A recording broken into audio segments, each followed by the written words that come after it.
এবার দেখ না কিভাবে ওই লোকজনকে নাকানি চোপানি খাওয়াই। হ্যাঁ, আমাদের দল মানে তো ওই সবেদ নীলমণি পেঁচো ডাকাত, ওর উপরে আমার কোনো ভরসাই নেই। আরে বিশ্বাস আর ভরসা এই দুটোই তো আমাদের কাছে আছে নাকি?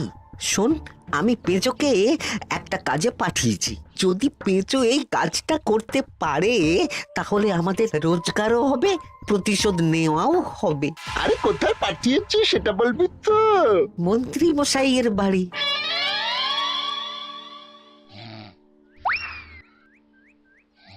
এই তো সুযোগ, একদম পরিষ্কার হাতটা দেখা যাচ্ছে।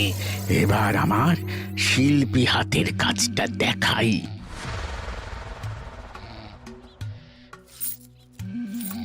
চোর চোর চোর চোর! কোথায় কোথায় চোর?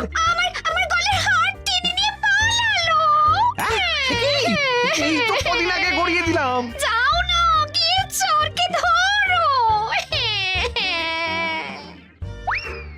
ওই তো দেখা যাচ্ছে। এই বেটা দাঁড়া বলছি, হাতে পেলে না পিঠ গরম করে ছেড়ে দেবো। হাতে এলে তো এই এই এই বেটা দাঁড়া বলছি। এই বেটা দাঁড়া বলছি, দাঁড়া দাঁড়া দাঁড়া বলছি।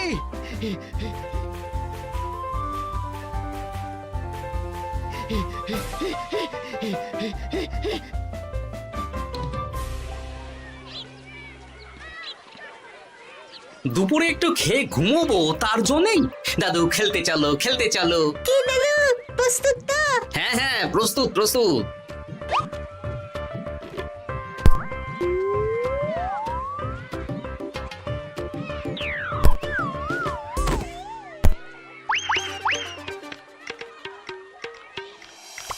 আরে আরে, এ তো পেঁচো ডাকাত।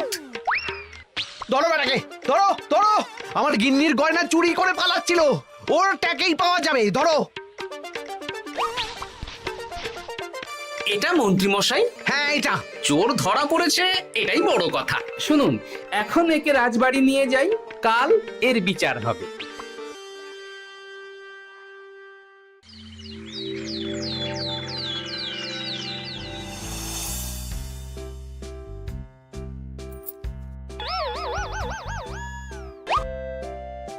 এতদিন গোপাল বুদ্ধি দিয়ে বাজিমাত করত, এবারে তো সাহসিকতার মাধ্যমে ভয়কে জয় করে পেঁচো ডাকাতকে ধরেছে।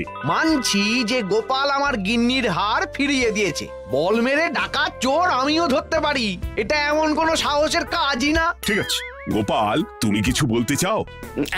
হ্যাঁ, বলতে চাই মহারাজ, আমি এই কৃতিত্বের ভাগীদার একা হতে চাই না। কারণ ন্যাপলা বলটা করেছিল বলেই আমি চালিয়ে খেলেছিলাম, আর ওই বল সোজা গিয়ে পড়ে পেঁচোর মাথায়। আর পেঁচু ডাকাত অক্কা যায়। এই তো সাহসিকতা, তুমি তো ওখান থেকে ভয়ে পালিয়ে যাওনি। আমি আবার বলছি, তোমার মতো সাহসী লোক যতদিন কৃষ্ণনগরে আছে ততদিন আমি নিশ্চিন্ত।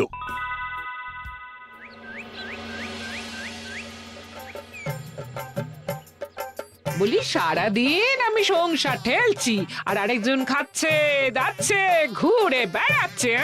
গিন্নি, তুমি কি আমার কথা বলছো? আমি আর কার কথা বলতে পারি শুনি? না, আমি ছাড়া তোমার আর কেউ নেই, তুমি ছাড়া আমারও আর কেউ নেই। এই নাও সখী, শুধু তোমার জন্য। কি সুন্দর ফুলের তোড়া, এটা আমার জন্য এনেছো?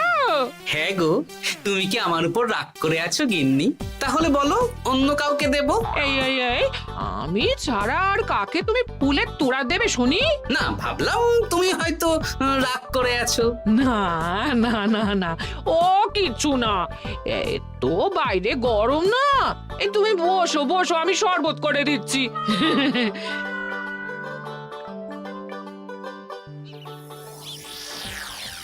পুরো পরিকল্পনাটাই গোপাল চৌপাট করে দিল। এবার তাহলে কি করবি? ভাবতে হবে ভাবতে হবে। পেঁচো ধরা পড়েছে বলে তো আর আমরা হাত পা গুটিয়ে বসে থাকতে পারি না। না, ঠিক বলেছিস, অন্য কিছু একটা করতে হবে। গোপাল গোপাল গোপাল, এই গোপাল আমার কপালটা পুড়িয়ে দিল। সবার সামনে মহারাজ গোপালকে পুরস্কার দিচ্ছে। উফ, তোমার মনে এখনো অস্বস্তিটা কিসের? সমস্যাটা কোথায়? আমিও তো এরকমই একটা সুযোগ খুঁজছিলাম, যেখানে গোপালের মতন একটা সাহসিকতার কাজ করব, আর মহারাজ আমার প্রশংসায় পঞ্চমুখ হয়ে উপহার দেবেন, আর সবাই হাততালি দেবে। তো মহারাজকে গিয়ে বলো গোপাল সামান্য একটা বল মেরে সাহসিকতার সম্মান পেয়ে গেল, তাই তুমিও একটা কিছু করে দেখাতে চাও। ঠিক বলেছো, আমাকেও এরকম কিছু একটা করে দেখাতে হবে। হাত গুটিয়ে বসে থাকতে পারবো না। হ্যাঁ হ্যাঁ, এমনিতেই ইদানিং তুমি 4 হাত থেকে 2 হাত হয়েছো। কি বলতে চাইছো কি তুমি? আসলে এতদিন তোমার আরো 2টো হাত বটা আর ঘটা তোমার সাথে তালে তাল মিলিয়ে কাজ করতো, এখন তো ওরাও নেই। নেই না, ওই আপদ দুটোকে বিদেয় করে দিয়েছি। হ্যাঁ, দিন দিন লোভ বাড়ছিল, জীব লম্বা হয়ে যাচ্ছিল। বেশ, তাহলে কালকে মহারাজকে বললো তোমার মনের কথা। কালকেই বলবো।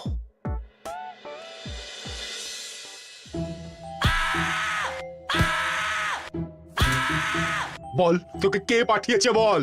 তোর এত বড় সাহস, তুই মন্ত্রী মশাইয়ের বাড়িতে দিনে দুপুরে চুরি করিস? বল। বলছি আমাকে ঘটাদা পাঠিয়েছিল। মন্ত্রী মশাইয়ের দল থেকে বেরিয়ে বটাদা আর ঘটাদা একটা নতুন দল খুলেছে, আমি ওই দলে যোগদান করেছি। আচ্ছা, এই ব্যাপার। বেটাদের একবার হাতে পাই।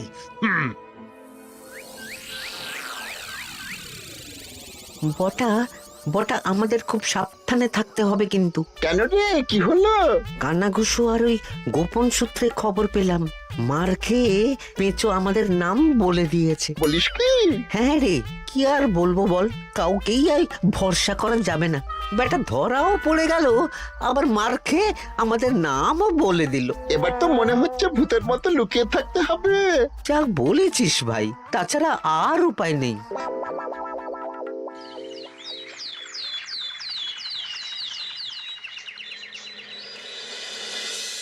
মহারাজ, আজ আমি সুবিচার চাই মহারাজ। কেন মন্ত্রী মশাই, আপনার উপরে আবার অবিচার কখন হলো? হ্যাঁ মন্ত্রী, তুমি কি সুবিচার চাইছো বলো? আমাকে সাহসিকতা দেখানোর সুযোগ দিলে আমিও গোপালের মতন ওরকম ঢের ঢের উপহার আনতাম। আচ্ছা, সুযোগ কি বলে কয়ে আসে? সেসব আমি জানি না। আমিও ছোটবেলায় অনেক সাহসিকতার কাজ করেছি, তবে কোনো পুরস্কার পাইনি। আর গোপাল কিছু করলেই ওকে আপনি উপহার দিয়ে দেন। তা তুমি কি সাহসিকতার কাজ করেছিলে ছোটবেলায়? আমি একবার মামার বাড়ি গেছিলাম, তো একদিন মামার বাড়িতে হঠাৎ ডাকাত পড়ে। তাই দেখে আমি কয়েকটা ঢিল নিয়ে মামার বাড়ির পেয়ারা গাছে গিয়ে উঠে পড়ি। তারপর যখন ডাকাতের দল ডাকাতি করে বাড়ি থেকে মালপত্র নিয়ে বেরোচ্ছে, আমি আক্রমণ করি। দুম দাম দুম দাম দুম, ব্যাস ডাকাত ধরা পড়লো। বেশ ভালো তো। হ্যাঁ, কিন্তু সেদিন কোনো উপহার বা সাহসিকতার পুরস্কার পাইনি। পুরস্কার দিতে হলে আমাকেও দিতে হবে, কারণ আমি প্রথম পেঁচো ডাকাতকে ধাওয়া করেছিলাম। যদি না উপহার পাই তাহলে আমি ঝামেলা করব। কিন্তু হঠাৎ করে কোনো কৃতিত্ব ছাড়া তো আর কাউকে সাহসিকতার পুরস্কার দেওয়া যায় না। তার আগে কিছু সাহসিকতার কাজ করে দেখাতে হবে, তারপর বিচার বিবেচনা হবে, তারপর তাকে সাহসিকতার পুরস্কার দেওয়া হবে। তাহলে আমাকেও কোনো সাহসিকতা দেখানোর সুযোগ দিন মহারাজ। মন্ত্রী মশাই শুধু একা সুযোগ পাবেন কেন, আমিও দেখিয়ে দিতে চাই আমি কতটা সাহসী বাহাদুর মানুষ। ও বাবা, রাজবৈদ্য সুযোগ পাবে আর আমি কি বসে বসে হাত কামড়াবো? আমিও সুযোগ চাই। তা তোমরা কিভাবে সাহসিকতা দেখাবে শুনি?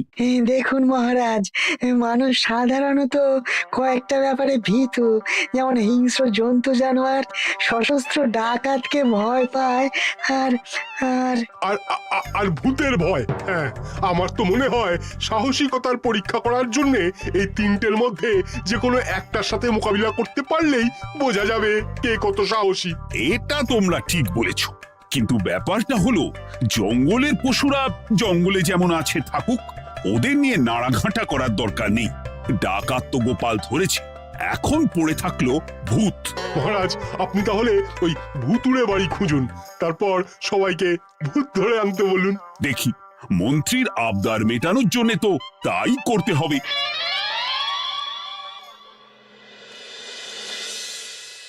আজকে এটা কি রান্না করেছো বলো তো? ছোলা আর আলু দিয়ে তরকারি। ঝটপট খাবারটা খেয়ে নাও তো দেখি। হ্যাঁ, আচ্ছা, ছোলা আলুর তরকারি দিয়ে শুকনো রুটি খাওয়া যায়? হ্যাঁ, আহ বেশি বায়না না করে যা রান্না হয়েছে তা খাও তো বাপু। খেয়ে গায়ের শক্তি বাড়াও, কদিন পরে তো ভূতের সাথে লড়াই করতে হতে পারে। হ্যাঁ, ধুর ভূত, হ্যাঁ, ওসব ভূত প্রেতে আমি ভয় পাই না, বুঝলে?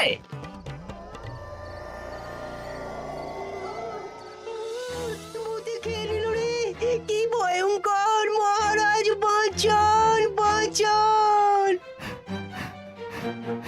মহারাজ উপরে পায়চারি করছেন, কোথায় ভূত? আমি মহারাজের সঙ্গে দেখা করতে চাই। আচ্ছা আচ্ছা, উপরে যান।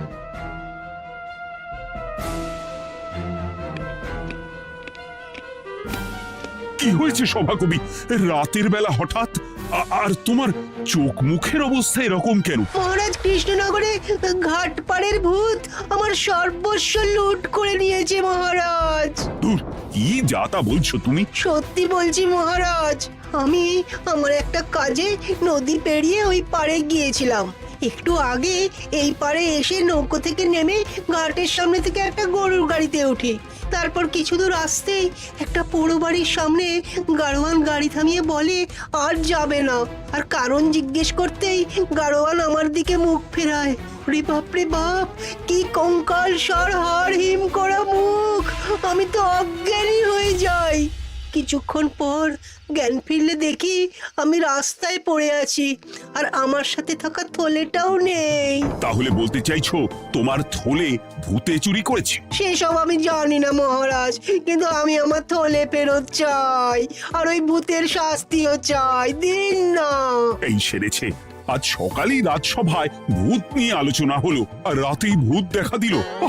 এবার ভূতকে আবার কে ধরবে? মহারাজ, আমার থলেতে অনেক দামি জিনিসপত্র ছিল।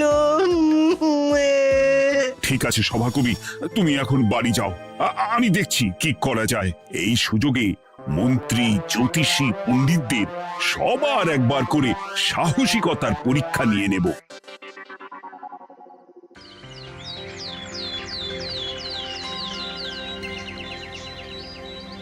এই তো তোমরা সবাই চলে এসেছো।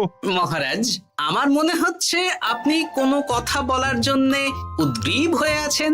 গতকাল আমার সব লুট করে নিয়েছে ভূত। কোথায়? কোথায় ভূত? সভাকবি, কোথায় ভূত? মন্ত্রী মশাই, বাড়িতে গিয়ে আয়নার সামনে নিজের মুখটা দেখুন, দেখতে পাবেন। গোপাল, খুব খারাপ হয়ে যাচ্ছে কিন্তু। ওসব খারাপ ভালো পরে হবে। আর মন্ত্রী, বৈদ্য, জ্যোতিষী, তোমরা কালকে বলছিলে না তোমরাও সাহসিকতা দেখানোর সুযোগ চাও? তাই ভূত ধরে দেখাতে পারলেই তোমাদের আমি পুরস্কৃত করব। কিন্তু মহারাজ, ভূত কোথায় পাওয়া যাবে? গতকাল রাতে ঘাট পাড়ি এক গাড়োয়ানের গরুর গাড়িতে চাপতেই তোমরা ভূত দেখতে পাবে। প্রথমে মন্ত্রী, বৈদ্য, জ্যোতিষী, তোমরা চেষ্টা করে দেখো। যদি ভূত ধরতে না পারো তখন গোপাল যাবে, আর যে বা যারা ভূত ধরে আনতে পারবে তাকে বা তাদেরকেই আমি পুরস্কার দেব। আমার কারো সাহায্য লাগবে না মহারাজ, কিন্তু আপনি এত করে যখন বলছেন, না হয় বৈদ্য আর জ্যোতিষীকে নিয়েই যাব। দেখবেন আমরাই ভূত ধরে আনবো। আমরা বীর, আমরা সাহসী। ওসব ভূত ধরা গোপালের কম্য নয়।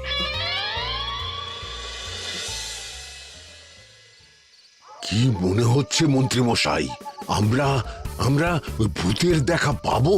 আমার কিন্তু হালকা হালকা ভয় করছে, যদি কিছু সর্বনাশ হয়ে যায়। আরে এসব ভূত প্রেত কিচ্ছু নেই। এত ভয় পেলে চলবে না রাজবৈদ্য মশাই। ভূত ধরতে পারলেই পুরস্কার, শুধু ভগবানের নাম গান করুন। ওই তো একটা গরুর গাড়ি দেখা যাচ্ছে। মহারাজ তার মানে এর কথাই বলছিল। হ্যাঁ, আর তো অন্য কোনো গরুর গাড়ি দেখতেও পাচ্ছি না। এই যে ভায়া, কৃষ্ণনগর রাজবাড়ি যাবে? হ্যাঁ যাবো, 2 মোহর লাগবে কিন্তু। 2 মোহর একটু কম করুন না। আচ্ছা ঠিক আছে, 3 জনে 1 মোহর দেবেন, আর কমাবো না। তাড়াতাড়ি বসুন।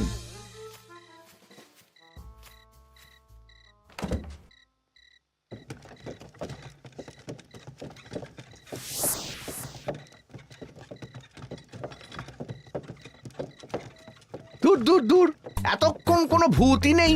সভাকবি যে কি দেখে ভয় পেয়েছে কে জানে। অকারণে এক মোহর লোকসান। সত্যি আমরা অকারণে সাহসিকতার পরীক্ষা দিতে এলাম।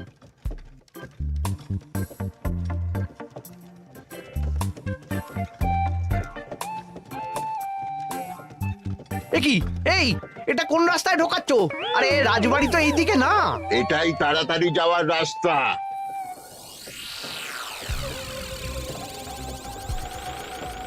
গাড়ি আর যাবে না। যাবে না মানে?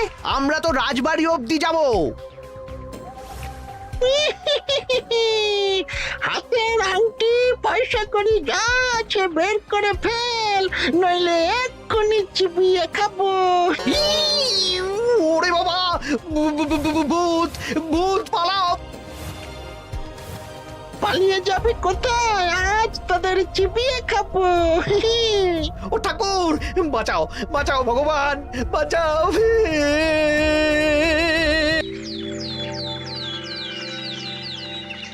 মহারাজ মহারাজ, আমাদের লুট করে নিল। ভূত আমাদের সর্বনাশ করে দিল, বাঁচান। তার মানে তোমরা তিনজন মিলেও ভূত ধরতে পারোনি? ছি ছি ছি ছি ছি। এই তোমাদের সাহস! হ্যাঁ, আমরা কি করে জানবো মহারাজ যে আসল ভূত আছে? গোপাল, ব্যাপারটা কিন্তু খুবই সমস্যার। এরকম পর পর রাতে দুটো ভুতুড়ে ঘটনা হলো। তুমি দেখো না যদি কিছু করতে পারো। আচ্ছা মহারাজ, দেখছি।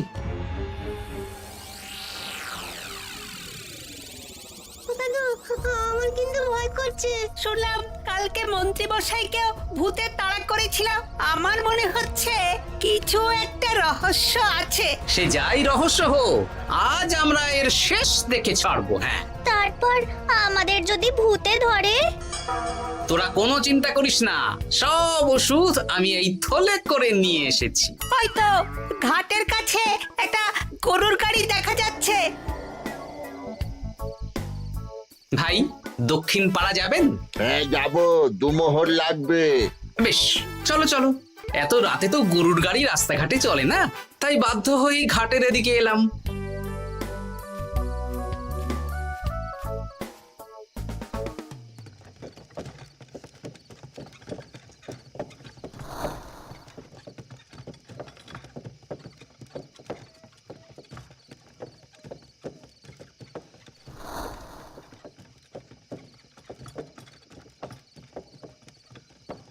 আচ্ছা, অন্য গলিতে নিয়ে আমাদের ভয় দেখানোর মতলব? হ্যাঁ, ঠিক আছে, এগুলো চুপি চুপি চাপিয়ে নে, আমিও পড়ছি।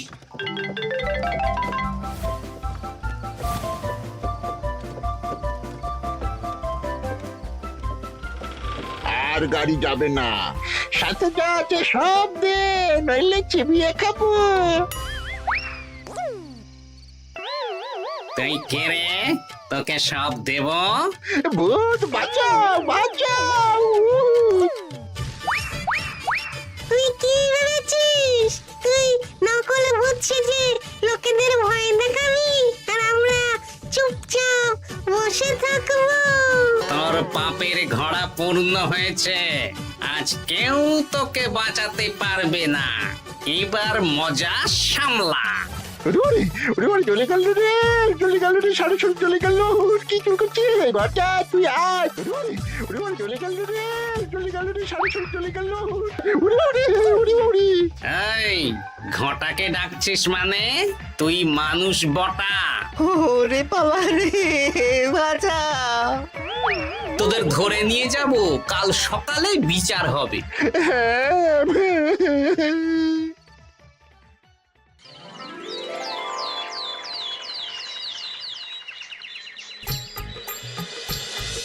সাবাস গোপাল, তুমি তো কামাল করে দিয়েছো। কিন্তু জ্যান্ত ভূত ধরে এনেছো। আমি তো এদেরকে খুঁজছিলাম। হ্যাঁ, এরাই তো পেঁচোকে পাঠিয়েছিল মন্ত্রী মশাইয়ের বাড়ি চুরি করতে।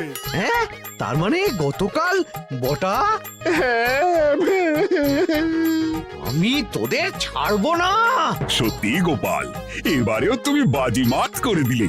আচ্ছা, তুমি একটু ভয় না পেয়ে এতে ধরলে কি করে? যখনই শুনলাম ভূত জিনিসপত্র সোনাদানা লুট করছে, তখনই বুঝতে পারলাম এটা ভূত না, মানুষ। তাই কাঁটা দিয়ে কাঁটা তোলার জন্যে আমি আর আমার নাতি নাতনিরা ভূত সেজেই মানুষরূপী ভূতকে জব্দ করলাম। সত্যি গোপাল, তুমি সাহসী বীর পুরুষ। তোমার সাহসের কাছে বাকিরা তো নস্যি।